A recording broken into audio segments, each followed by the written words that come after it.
Hobby Figurine, la chaîne du Wargame.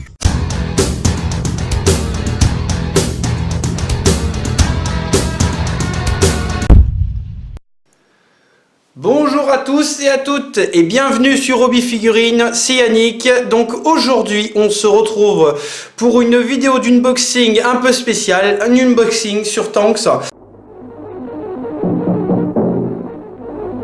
Les sanglots longs des violons de l'automne bercent mon cœur d'une langueur monotone. Et aujourd'hui, qui plus est, un des blindés les plus redoutés de la Seconde Guerre mondiale par les Alliés, le redoutable Tigre 1 allemand. Donc un paquet qui m'a été offert justement par Florian. Donc voilà, un gros merci à toi mon pote pour ce petit cadeau super sympa. Ça va être vraiment le char qui va apporter un petit coup de boost aux Allemands, je pense, parce que franchement, les Allemands, les faire tenir à tank, c'est pas toujours évident. Et là, franchement, ce paquet d'extensions là va vraiment être une très bonne chose à apporter au peloton. Et je crois que ça va vraiment être énorme. Donc le Tigre 1, pour en parler très rapidement, était un des chars les plus redoutés par les forces alliées parce que c'était un char extrêmement puissant par la qualité de son blindage qui permettait de faire face à n'importe quel blindé, genre les Sherman, tout ça. Un redoutable canon de 88 mm qui lui permettait d'abattre des cibles à 1 km voire plus de portée. C'est relativement énorme et efficace. Un poids de 55 tonnes. Et un très épais blindage frontal qui lui permettait vraiment de pouvoir encaisser les pires tirs, quoi. Les Sherman étaient obligés de se rapprocher à des distances suicidaires pour arriver à contrer ce genre de char et de s'y mettre à plusieurs. Mais le problème, c'est que ce char avait quand même quelques faiblesses. Si je sais ça, c'est grâce à mon ami Nicolas du Double 6. C'est parce que il s'y connaît très bien en char. Et ce char-là était sous-motorisé, donc les pièces du moteur avaient tendance à casser assez facilement.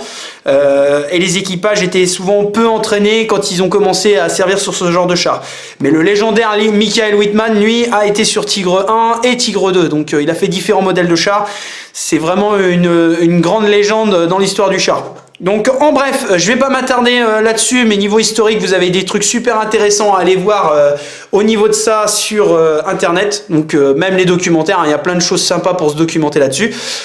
Pour notre jeu, je vais passer tout de suite à l'ouverture et on va regarder ce que ça nous propose.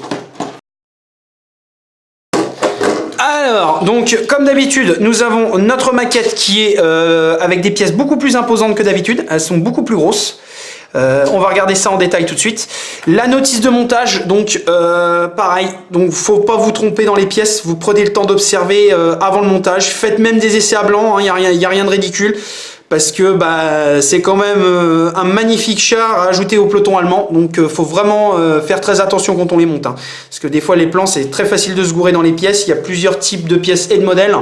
Donc comme c'est facile de se planter, moi je vous recommande quand même de vraiment les lire en détail et regarder. Faites des essais à blanc. Bien entendu, ce paquet-là est un paquet d'extensions en VO. Donc, j'ai pas fait la traduction des cartes, mais je vais essayer de me débrouiller à le faire. Donc là, ouais, regardez, déjà rien que la longueur du canon. Le canon est super long. On voit bien que là, le bas de la tourelle, on voit bien que le char va être beaucoup plus gros que les autres une fois monté. Hein. Même les chenilles, quand on voit les pièces et tout, on se rend tout de suite compte que le blindé va quand même être vraiment plus gros qu'un Panthère. Juste au train de chenilles aussi, c'est pareil. Vous voyez, elles sont vraiment détaillées. Hein. Il y a bien les galets superposés. Tout le détail y est, quoi. Les échappements. Même la tourelle, hein, vu la taille de la tourelle, on se rend tout de suite compte que le blindé va être énorme une fois monté. J'ai hâte de vous montrer ça quand je l'aurai fait. Mais je pense que là, ouais, on va vraiment prendre beaucoup de plaisir à assembler ce char parce que c'est quand même un des chars de la Seconde Guerre mondiale les plus légendaires au niveau des Allemands. Hein. Donc voilà, donc on va regarder tout de suite en termes de jeu ce que fait notre blindé. Donc nos cartes. Donc là, nous avons toujours 5 cartes d'amélioration. Et nous avons notre carte de char. Donc le Tigre donc est un char qui coûte 33 points. Blitzkrieg et Heavy Tank, ça veut dire tout simplement char lourd. Donc en fait, bien évidemment, la Blitzkrieg on la connaît, règle de base du manuel. Donc vous pouvez faire un déplacement en phase de commandement au lieu de faire un jet de réparation.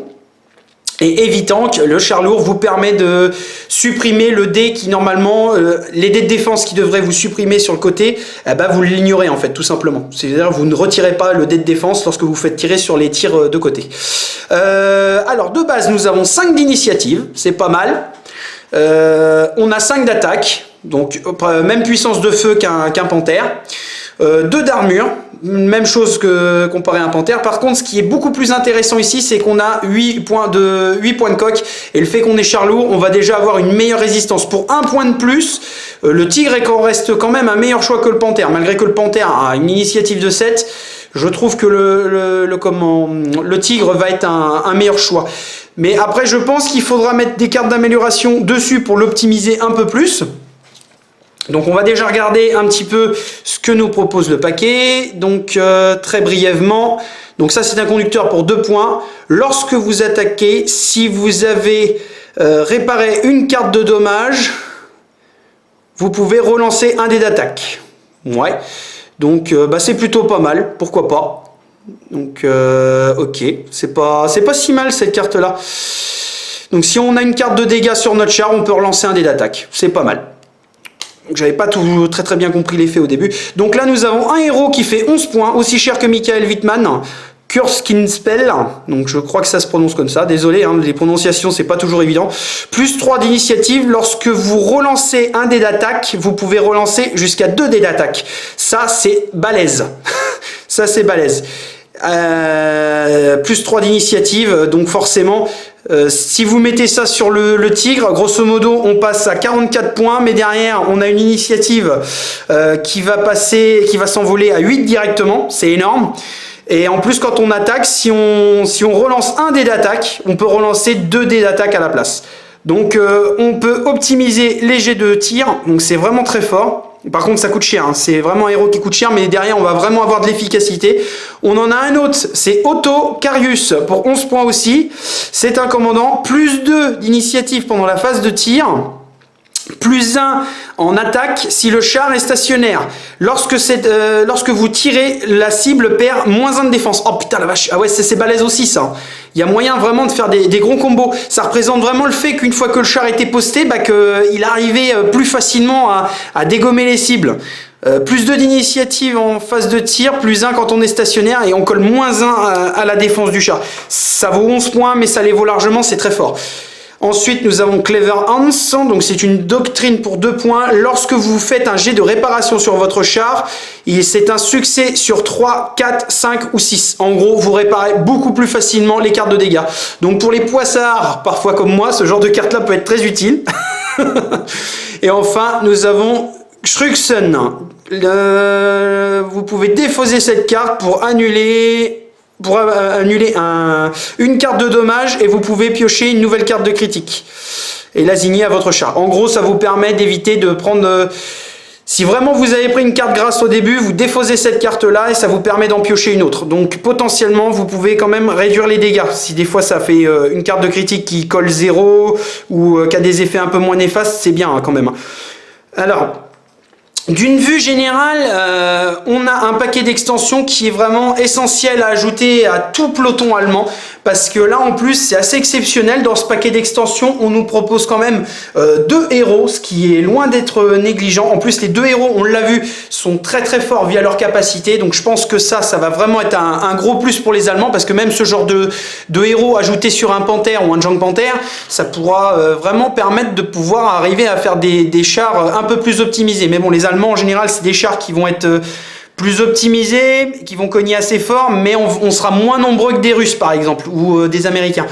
Grosso modo, ce que j'ai à vous en dire, c'est que c'est un super paquet d'extensions que je vous recommande fortement si vous êtes joueur allemand, parce que ça va vraiment être monstrueux à ajouter au peloton. Je pense qu'il y a des bons combos à faire. Et une fois assemblé et monté, ce genre de maquette, je pense qu'elle va envoyer du lourd parce que le Tigre est quand même un char beaucoup plus gros que la normale. Donc voilà, eh ben c'est une unboxing sur le Tigre 1 s'achève. J'espère que cela vous aura plu. N'hésitez pas à lâcher les commentaires éventuels si vous en avez, likez, partagez. Vous pouvez aussi lâcher un pourboire si vous le désirez sur Tipeee. Quant à nous, on se retrouve pour de prochaines vidéos. Salut à tous et à toutes. Si tu as aimé cette vidéo, viens aider la chaîne Hobby Figurines sur Tipeee. Oncle Sam a besoin de toi.